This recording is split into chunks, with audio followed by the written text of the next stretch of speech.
Je le dis devant la télé, nous avons fêté le 10e anniversaire de la mort du deuxième président de la République gabonaise, le vieux El Hadj Omar Bongo. Et j'ai eu le privilège de faire un message en présence de 6 chefs d'État et de tout le Gotha de la République gabonaise. Et puis, je leur ai dit quelque chose de très important. Notre président était assis, président du Guinée équatoriale, président du Centrafrique, président du Togo, président du Mali, président du Congo-Brazzaville, ambassadeur de l'Arabie Saoudite, ambassadeur du Mali, haut représentant des royaumes. Et devant toute la face d'État gabonais, parce que dès que les gens ont su que le révérend devait aller par là-bas, oh, il n'est plus converti. Bon, ce n'est pas là le problème. Mais je leur ai dit ceci. Écoutez, s'il vous plaît. J'ai dit devant la face de la nation, et je veux vous le redire ici, c'est valable pour Macron. Écoutez, toute autorité vient de Dieu. Et celui qui résiste à l'autorité, c'est pas moi qui le dis, nous sommes à Romains 13, 2, résiste, à l'ordre établi par Dieu, et il subira une condamnation sur lui-même. Si nous lisons là-dessus, la Bible dit, veux-tu ne pas craindre l'autorité, fais le bien, et tu auras son approbation, car le serviteur, par le ministre, bon, on dit le magistrat, mais en fait c'est l'autorité, est serviteur de Dieu. Quelqu'un qui est élevé à la dignité sert les intérêts de Dieu. Et serviteur de Dieu, pour juger ceux qui font le mal. Et la Bible ajoute, ce n'est pas en vain qui porte l'épée pour juger ceux qui font le mal. Quand il y a eu le décret présidentiel en 1989, parce que notre ministère naît peut-être quelques années avant le décret. Ce n'est pas aujourd'hui où il y a la démocratie, et comme on le fait à l'Afrique, c'est le démon crasseux. Parce que ce n'est pas ça la démocratie, l'anarchie. Aujourd'hui, tout le monde parle, tout le monde prophétise. Mais notre ministère est né sous un parti unique. Je vous laisse donc imaginer ce que ça veut dire. Quand je vois des petits gens qui s'excitent, je dis, il fallait à notre époque, parti unique. C'est pas aujourd'hui même les édentés parlent. Déjà on ne sait pas d'où ils sortent. On va prophétiser. On va dire, il fallait prophétiser au parti unique. Tenir terre à un système. Écoutez, celui qui vous parle avait 22 ans. Celui qui vous parle a été arrêté. Je ne compte pas le nombre de fois. Et quand mes étudiants de Franceville, de l'université ont été arrêtés, les parents venaient me dire, en tout temps, je passais des après-midi privés de ma liberté. Tenir tête. Je me rappelle le jour où ce fameux Conan, qui pouvait jouer avec cet homme? C'était un Français. Responsable, n'est-ce pas, de la police et de toute la documentation. On m'a amené, quand on m'a arrêté, oh, je me rappelle, et je chantais les cantiques. On m'a amené au bureau là-bas. Vous imaginez la distance entre la porte et le bureau du gars, c'est comme ici et là-bas. Et vous traversez une allée, le monsieur qui vous reçoit vous fait asseoir sur sa table. Il avait un meuble aussi large que cette boîte et une lame rasoir aussi grande que cette plateforme. Et vous asseyez, vous dites, est-ce qu'il va me découper? Et vous trouvez un monsieur, il avait des cils qui étaient des gros poils comme ça. Il fait les yeux fermés. De temps en temps, il me regardait. Il fermait les yeux. Et mon ami dit, vous n'avez pas peur? Je dis, non, je n'ai pas peur. Pourquoi vous n'avez pas peur? Vous savez ce que vous êtes, où vous êtes ici? Je dis, à l'époque, on appelait ça CEDOC. Et pourquoi vous n'avez pas peur? Je dis, oh, c'est comme un peu dans les films. Hein?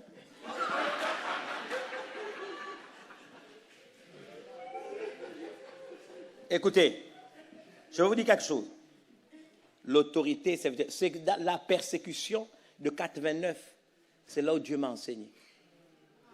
Parce que vous ne pouvez pas comprendre, mais c'est comment des gens qui ont l'autorité peuvent faire ça. Il m'a dit, elle se rappellera, veux-tu ne pas craindre l'autorité? Fais le bien. Bien aimé, vous savez, l'autorité a une épée pour juguler le mal. Parce que Dieu tient à l'équilibre de la création. S'il laisse l'anarchie, Satan va venir travailler. Donc, il faut établir. Ne venez pas me dire, mais pourquoi il n'est pas né de nouveau? Le problème de Dieu, ce n'est pas qu'il soit né au niveau. Né de nouveau. Même tous les rois d'Israël n'étaient pas croyants. Mais il faut quelqu'un qui incarne l'autorité dont lui, Dieu, est dépositaire et le lui a transféré pour juguler le mal. C'est pour ça qu'il y a des policiers dans la rue. C'est pour ça qu'il y a les CRS. Parce que si vous laissez les gilets jaunes faire ce qu'ils veulent, mais ils vont détruire le pays. Il faut des gens qui les arrêtent. Et quand ils le font, ils sont serviteurs de Dieu pour juger, pour arrêter ceux qui font le mal. Maintenant, si la même autorité utilise l'épée que Dieu lui a donnée pour, n'est-ce pas, utiliser l'autorité là qu'il a, écoutez-moi bien, pour juger ceux qui font le bien, ça s'appelle défier Dieu. Quelqu'un m'entend? Vous voulez prêcher l'évangile et on va prendre la même autorité là pour juger ceux qui font le mal. Et vous voulez le tuer parce qu'on va embêter Tsengue. Tu peux dormir sur tes lauriers. C'est-à-dire que Dieu va gérer ça calmement et puissamment. Parce que cette épée-là ne marche que pour juger ceux qui font le mal. Ceux qui font le bien doivent être approuvés par eux. En quoi l'évangile, c'est une mauvaise chose? En quoi la conversion d'assassin est une mauvaise chose? En quoi un voleur qui devient un homme intègre, c'est une mauvaise chose? En quoi un malade qui est guéri et qui décide de servir Dieu est une mauvaise chose? En quoi? Maintenant, regardez. Dans la Bible, on a un exemple. C'est Gédéon qui va renverser l'autel de son père. Et le matin, les gens vont voir son père. Je crois que le nom de son père, c'est Jérubal. Lisez ça dans le livre de Juges. La foule vient de venir, livre-nous. Gédéon a renversé l'autel de Baal. Le père sort le matin et dit, je ne vous livrerai pas mon enfant, pour la simple raison que si Baal est Dieu, qui se défende lui-même. C'est ça que je parle à tous ceux qui m'insultent, tous ceux qui menacent. Bien aimé, moi, j'ai décidé de servir Dieu. Et si je crois en lui, ce n'est pas votre intimidation qui va me changer la vie. Je m'appuie sur lui. Je m'assure que ce que je fais est conforme à sa parole. Maintenant, regardez, je parlais du discours. Nous étions en juin. Maintenant, je dis aux autorités, et je vous le dis à vous, toute autorité vient de Dieu, respectez. Parce que quand la Bible dit toute autorité vient de Dieu, ça s'appelle en français, en termes juridiques, la légalité. Ça s'appelle comment? La légalité. Point barre. Et cette légalité-là, c'est les hommes qui l'ont voulu. On saute. On va dans 1 Samuel 8. C'est les êtres eux-mêmes qui sont partis dire au prophète Samuel, nous voulons un roi comme les autres nations. Nous ne voulons plus que Dieu règne sur nous. Nous ne voulons pas qu'il soit le pourvoyeur. Nous ne voulons pas qu'il soit notre sécurité. Nous ne voulons plus qu'il inspire nos choix, nos décisions fondées sur les vérités fondamentales de sa loi. Nous voulons être comme les autres. Ils sont partis dire à Samuel, nous voulons la démocratie, le pouvoir au peuple et pour le peuple. Samuel est choqué, il dit c'est fini. Ces gens-là, Dieu va les tuer. Il va vers Dieu dire, hey Dieu, je me mets à genoux. Tu as entendu?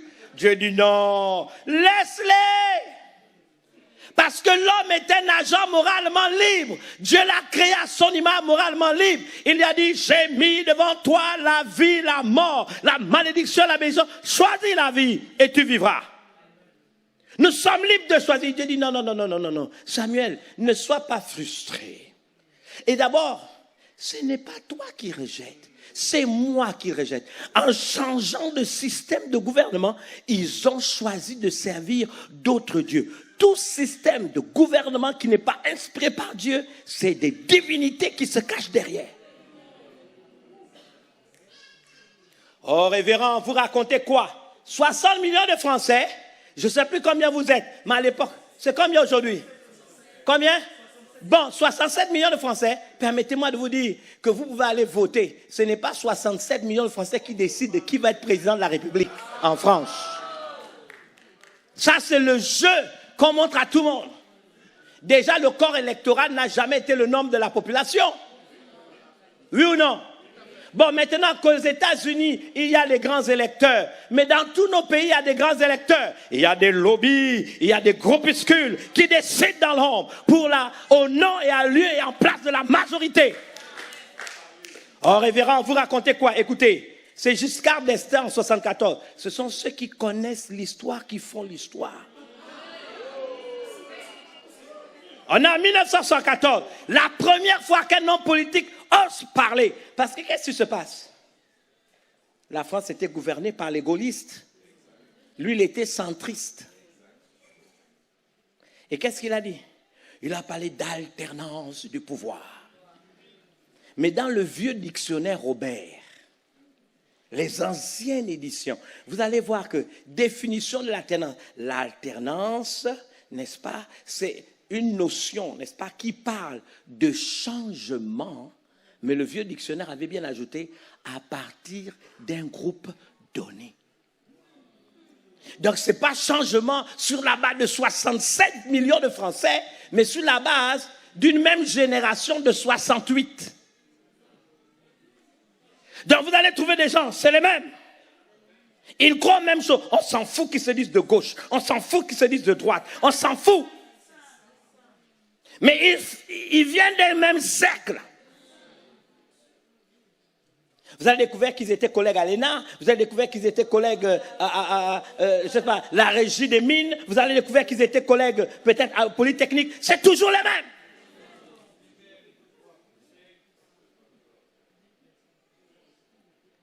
Ils vont plancher pour présenter leur programme au CRIFT, ils vont plancher pour présenter leur programme à la loge maçonnique, ils vont plancher. À partir d'un groupe donné. Peu importe celui qui sera choisi, mais ils sortent d'un même groupe. Ils croient aux mêmes choses, aux mêmes idéologies. On va seulement peindre cela de manière différente. C'est exactement ce que la Bible nous dit. Dieu dit non, c'est pas toi. Samuel, tu es si petit. Ils ne sont pas contre toi, ils sont contre moi, Dieu. Et ils font ainsi pour servir d'autres dieux. Et les chrétiens ne savent pas ça. On préfère être critique.